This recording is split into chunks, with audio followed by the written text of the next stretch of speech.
Let's start with the economy, inflation, the price of things going up because truck drivers, they can't get enough truck drivers. I mean, this economy is a mess. This is the shipwreck for Joe Biden. And it won't fully kick in until October or November. So what's going to happen is that the seed of doubt has been planted in most minds, all right, even if you were Biden supporters. There's a seed of doubt that this guy is competent.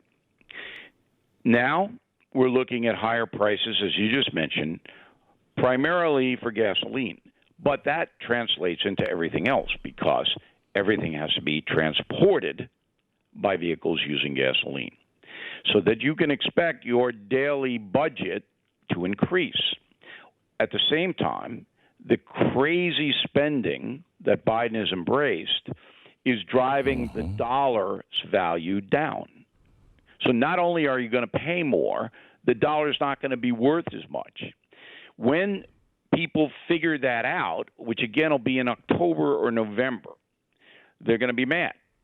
And that's going to then compound with all the other chaos that we're seeing. And I think next year, if the Republicans don't blow it, and that's a huge if, because they're not exactly rocket scientists there, all right, they're gonna have a good midterm.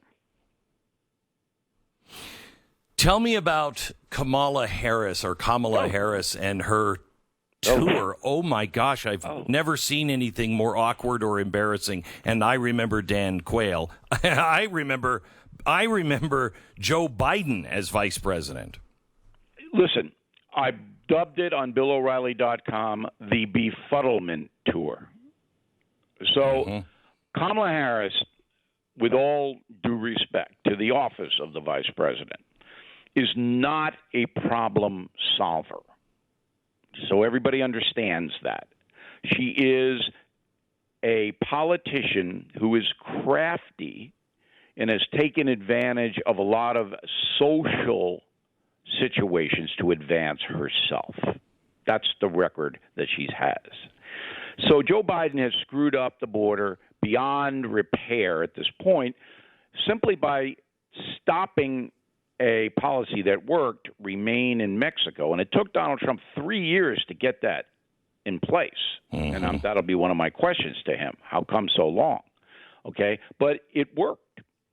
And we didn't have hundreds of thousands of foreign nationals streaming into the country for no reason whatsoever. None. Biden knocked that out. And what do we have? A record amount of migrants coming to the USA. So Biden knows that he screwed up, or somebody told him that he did. He says, well, we'll give Kamala will fix it. Kamala will fix it. That's because he doesn't like her. And that all goes back to the debate when Kamala Harris called Joe Biden a racist. You'll remember that. Okay. Yeah, but honestly, Bill, I think he actually was thinking also as well that she's the president. I mean, he makes that mistake all the time. I don't know about any of that. But he gives her this because he knows that this is one big pain in the butt. Now, Kamala also knows that. So Kamala says to herself in her passive-aggressive way, I'm not going to the border. I'm not going to do anything. That's exactly why she hasn't gone down there. Because if you were in charge of fixing a problem and the problem was at the border, what would the first thing you would do, Beck? Beck? First thing I would, I'm sorry, ask the question again. If you were in charge of fixing a problem at the border, what was the first thing you'd do? I would reverse everything that, and I would reverse everything. Border. You go for optics. Yes. You go for optics. Yes. Show them a big sign in El Paso, please don't come here. That's what you do. But she's not going anywhere near the border. And, by the way, she hasn't been to Europe either. Okay. So what a crazy interview that was. Right. This is what I mean by the befuddlement tour. So you got a president who screws up the border, hurting everybody, including the poor migrants. The only people helped by this policy are the drug cartels who smuggle the people. That's the only people that are helped. And he does this, and the media, of course, did report in the beginning, but now you don't hear about it. Okay. Then he says, Kamala, you fix it. And Kamala goes, okay, but doesn't go there. Instead, Kamala goes to try to bribe the Mexican president and the Guatemalan president with $861 million taxpayer dollars. Does anybody think that's going to get to the poor migrants, the poor people? Does anyone? If you do, I have one word for you. Haiti. Haiti. How many billions of dollars have gone into that country, and it's worse now than it's ever been. I mean, it is insane how bad this is. Go ahead. If she ever, God forbid, has to replace Joe Biden because he just checks out, how would she ever have any? I mean, what would that be like? I mean, now even the squad doesn't like her. Nobody likes her. No one likes her. No one likes her except the husband. He likes her. Okay, so if Kamala Harris takes over from Joe Biden, Jimmy Carter, that's what you're going to have. Somebody who's in there, who doesn't know what to do, who can't solve any problems, who can't even answer direct questions. Lester Holt. Okay, you going to the border? I've been to the border. And then Lester goes, no, you haven't. Well, I haven't been to Europe either. Is this sixth grade we're talking about? This is the vice president?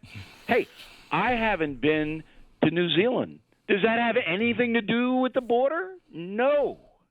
So what I'm trying to tell everybody is take ideology out of it. Please take party politics out of it.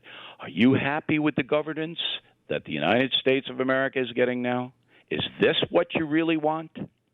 Simple man, simple question. I want to give you a couple of minutes here, about 3 minutes, to address two things. First, the psychiatrist who dreams of killing white people speaking at the Yale School of Medicine.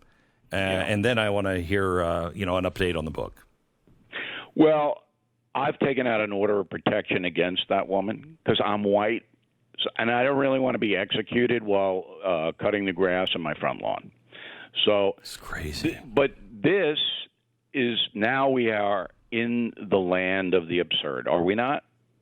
So Yale, Harvard, Cornell, University of Chicago, whatever it may be, they feel comfortable inviting people on campus to talk about executing white people. Okay? If Heinrich Himmler was still alive, maybe we get him. It's just way beyond anything that anybody ever thought possible even 5 years ago. And that's where we are. That's where we are. There needs to be a backlash. There needs to be people standing up for their country. And there needs to be, enough.